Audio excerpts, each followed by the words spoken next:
فإن مع العسر يسرا إن مع العسر يسرا فإذا فرغت فانصب وإلى ربك فارغب ويسر لي أمري واحلل عقدة من لساني يفقهوا قولي رب زدنی علما۔ ابو بکر صدیق رضی اللہ عنہ کے کچھ فضائل اور کچھ کردار ہیں جو مدنی دور میں انہوں نے آپ صلی اللہ علیہ وسلم کے سارے خود بھی جو ان کے کچھ اعمال تھے، کچھ خوبیاں تھیں، ان کے بارے میں دیکھیں گے۔ بہت ہی حیرت انگیز واقعات ہیں، بہت اعلیٰ مثالیں ہیں جو ابو بکر صدیق رضی اللہ عنہ نے چھوڑی۔ اپنے اعلیٰ اوصاف کی وجہ سے مدنی معاشرے میں بہت زیادہ ممتاز اور نمایاں تھے۔ اس کے بارے میں بہت سی حدیث ہیں۔ سب سے پہلے کہ اللہ کے رسول صلی اللہ علیہ وسلم کے معاملے میں بڑے محافظ تھے، ان کی باتوں کے بھی، ان کی زندگی کے بھی۔ تو ابو بکر صدیق رضی اللہ علیہ وسلم راز نبوی کے محافظ تھے۔ اس کے بارے میں ایک بڑا پیارا خوبصورت سا واقعہ ہے کہ صحیح بخاری میں بھی اس کو پیش کیا گیا ہے۔ سالم بن عبداللہ بیان کرتے ہیں کہ میں نے اپنے باپ عبداللہ بن عمر سے سیدنا عمر کے متعلق سنا کہ جب ان کی بیٹی حفصہ بنت عمر ان کے اپنے حامد کے وفات کے بعد بیوہ ہو گئیں تو اللہ کے رسول کے جو صحابہ ہیں عمر رضی اللہ عنہ کہتے ہیں کہ میں عثمان رضی اللہ عنہ سے ملا اور انہیں میں نے شادی کی پیشکش کی، یعنی حفصہ رضی اللہ عنہا کی شادی کی پیشکش کی۔ اس سے یہ بھی پتہ چلتا ہے کہ باپ اپنی بیٹی کے لیے خود کسی کو کہہ سکتا ہے کہ تم میری بیٹی کے ساتھ شادی کر لو۔ یہ آج کا ٹرینڈ ہے نا کہ صرف جو لڑکے والے ہیں وہی رشتے کے لیے کہیں، لڑکی والے نہیں کہہ سکتے۔ خیر، حضرت عثمان رضی اللہ عنہ نے کہا کہ مجھے کچھ سوچنے کا موقع دے۔ چند دن انتظار کے بعد انہوں نے جواب دیا کہ میں شادی نہیں کرنا چاہتا نا۔ پھر اللہ کے رسول صلی اللہ علیہ وسلم کے صحابی عمر رضی اللہ عنہ ابو بکر صدیق سے ملے تو ابو بکر صدیق کو کہا کہ آپ میری بیٹی سے نا شادی کر لیں۔ تو ابو بکر صدیق رضی اللہ عنہ نے بھی خاموشی اختیار کی۔ تو کہتے ہیں ان کی خاموشی کی وجہ سے مجھے ان پر عثمان رضی اللہ عنہ سے بھی زیادہ غصہ آیا۔ کچھ دنوں کے بعد کیفیت اسی طرح رہی۔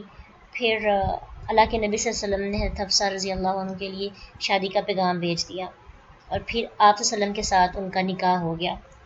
کہتے ہیں اس کے بعد ابو بکر مجھے ملے اور انہوں نے مجھے فرمایا شاید آپ مجھ پہ ناراض ہیں کہ آپ نے مجھ سے جب کہا تھا میری بیٹی سے نکاح کی بات کی تھی، اپنی بیٹی سے نکاح کی بات کی تھی تو میں نے آپ کی بات کا جواب نہیں دیا تھا۔ کہنے لگے بالکل خفا تو میں ہوں۔ پھر اس پر اللہ کے رسول کے پیارے دوست ابو بکر صدیق رضی اللہ عنہ نے کہا کہ میں نے تمہاری پیشکش کا جواب صرف اس وجہ سے نہیں دیا تھا کیونکہ میں جانتا تھا کہ آپ صلی اللہ علیہ وسلم حضرت حفصہ رضی اللہ عنہ کا ذکر کر رہے تھے، لہٰذا میں رسول اللہ صلی اللہ علیہ وسلم کا راز افشا نہیں کرنا چاہتا تھا۔ اگر آپ ارادہ ترک کر دیتے تو پھر میں ان سے شادی کر لیتا۔ تو کتنی خوبصورت بات ہے نا کہ ان کا راز رکھا، بتایا نہیں کہ آپ کی بیٹی سے تو اللہ کے رسول شادی کرنا چاہتے ہیں۔ حالانکہ اللہ کے نبی نے ان کو منع بھی نہیں کیا ہوگا، لیکن دوست ایسا ہونا چاہیے کہ وہ بات کرے کہ جس بات کو کرنا چاہیے، وداؤٹ مطلب کسی بات کو کہے بغیر کسی کے راز کو، یعنی کچھ باتیں ایسی ہوتی ہیں جس پہ کہنا پڑتا ہے پلیز اس کو کسی کو نہ بتانا، لیکن دوستی میں ایسی چیزیں ہوتی ہیں کہ آپ کو خود پتہ ہونا چاہیے کہ آپ نے دوست کی کون سی بات باہر کرنی ہے کون سی نہیں کرنی۔ تو یہ ایک بہت اچھی مثال ہے دوستی کی کہ اللہ کے رسول کی کا راز انہوں نے افشا نہیں کیا۔ پھر ان کے بارے میں ایک اور بڑا خوبصورت واقعہ ہے کہ نماز جمعہ کی جب آیات نازل ہوئی تھی تو آپ جانتے ہیں کہ مدینہ منورہ میں ایک تجارتی قافلہ جمعے کے دن آیا تو اللہ کے نبی صلی اللہ علیہ وسلم اس وقت خطبہ فرما رہے تھے تو چند لوگ اس تجارتی قافلے کی طرف جو ہے بڑھ گئے، صرف 12 افراد جو ہیں وہ باقی رہے جو جمعہ پڑھ رہے تھے۔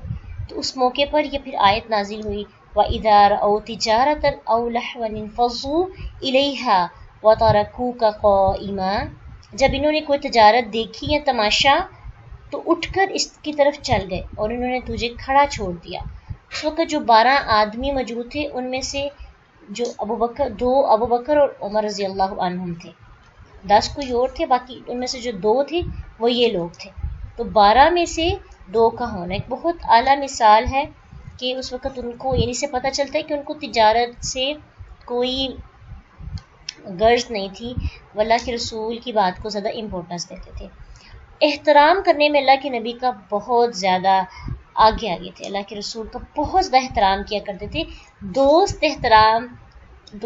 کا احترام کرنا، شروع سے ساتھ رہنا، اور پھر اتنا زیادہ احترام کہ آپ کو وہ واقعہ بھی یاد ہوگا کہ جب قرآن کی یہ آیت نازل ہوئی تھی، ان الذین یغضون اصواتہم عند رسول اللہ، کہ بے شک وہ لوگ جو اللہ کے رسول کے پاس اپنی آوازیں پست رکھتے ہیں. تو اس پر اللہ کے نبی صلی اللہ علیہ وسلم کو جب پر یہ آیت نازل ہوئی تو ابو بکر صدیق رضی اللہ عنہ نے کہا کہ اللہ کے رسول، قسم ہے مجھے اس ذات کی جس نے آپ صلی اللہ علیہ وسلم پر قرآن اتارا، میں مرتے دم تک آپ سے اونچی آواز میں گفتگو نہیں کروں گا بلکہ صرف سرگوشی کے انداز میں گفتگو کروں گا. اس قدر احترام کیا کرتے تھے اللہ کے نبی کا کہ جیسے ہی آیت نازل ہوئی فوراً ہی عمل، اور وہ عمل کس کے حق میں تھا؟ اللہ کے رسول کے احترام میں. اور ہم کہتے ہیں کل سے کریں گے یہ کام، پرسوں سے کریں گے، پھر کریں گے، تو وہاں پہ تو معاملہ بالکل ڈیفرنٹ تھا. جیسے ہی حکم آتا ساتھ ہی عمل شروع ہو جاتا. اور پھر اللہ کے رسول بھی تو بہت زیادہ محبت کرتے تھے اور بہت زیادہ مان تھا نا اللہ کے نبی صلی اللہ علیہ وسلم کو اپنے دوست پر. ایک بڑا پیارا واقعہ ہے کہ عبداللہ بن عمر رضی اللہ عنہما بیان کرتے ہیں کہ اللہ کے رسول صلی اللہ علیہ وسلم نے فرمایا، جو شخص غرور و تکبر کی وجہ سے اپنا کپڑا لٹکائے، قیامت کے دن اللہ تعالیٰ اس کی طرف نگاہ بھی نہیں کریں گے. تو اس پر ابو بکر صدیق بہت ڈر گئے، کہنے لگے کہ میرا کپڑا چلنے سے ایک طرف لٹک جاتا ہے سوائے اس کے کہ میں اس کا خوب خیال رکھوں. تو اس پہ آپ صلی اللہ علیہ وسلم نے فرمایا کہ بے شک تو غرور اور تکبر کی وجہ سے یوں نہیں کرتا، یعنی اگر بے خیالی میں بے دہانی میں ایسا ہو جاتا ہے تو وہ تکبر نہیں ہوتا، وہ پھر انسان کی لاپرواہی ہو جاتی ہے، لیکن اس میں غرور اور تکبر نہیں آتا. یعنی اپنے ساتھی کے بارے میں، ابو بکر کے بارے میں ان کو یقین تھا کہ وہ ایسا تکبر اور غرور سے نہیں کرتا. زہد اور تقوی اس قدر زیادہ تھا کہ حضرت عائشہ رضی اللہ عنہا بیان کرتی ہیں کہ ابو بکر رضی اللہ عنہ کا ایک غلام تھا جو ان کے لیے روزانہ کچھ مال کما کر لاتا تھا. تو ابو بکر صدیق رضی اللہ عنہ اپنی ضرورت میں سے استعمال کیا کرتے تھے. ایک دن وہ غلام کچھ چیزیں لایا تو ابو بکر صدیق رضی اللہ عنہ نے اس میں سے کچھ کھا لیا. پھر غلام نے کہا، آپ کو معلوم ہے کہ یہ کیسی کمائی میں سے ہے؟ آپ نے فرمایا، وما ہوا، کیسی کمائی ہے؟ اس نے کہا، میں نے زمانہ جاہلیت میں ایک شخص کے لیے کہانت کی تھی، حالانکہ مجھے کہانت نہیں آتی تھی، میں نے صرف اسے دھوکہ دیا اور اتفاق سے وہ بات پوری ہو گئی. آج وہ شخص مجھے ملا تھا اور اس نے مجھے نا اس کی اجرت دی ہے، اور میں پھر یہ چیزیں اجرت میں یہ چیزیں دی ہیں، میں یہ لے آیا ہوں جس میں سے آپ نے کچھ کھایا ہے. حضرت عائشہ رضی اللہ عنہ بیان کرتی ہیں کہ ابو بکر صدیق نے اپنا ہاتھ منہ میں ڈالا اور پیٹ کی ہر چیز کہہ کر کے باہر نکال دی. یعنی اس قدر تقوی اور پرہیزگاری تھی کہ آپ اپنے کھانے پینے میں حلال کو تلاش کرتے اور متشابہات سے اجتناب کرتے تھے.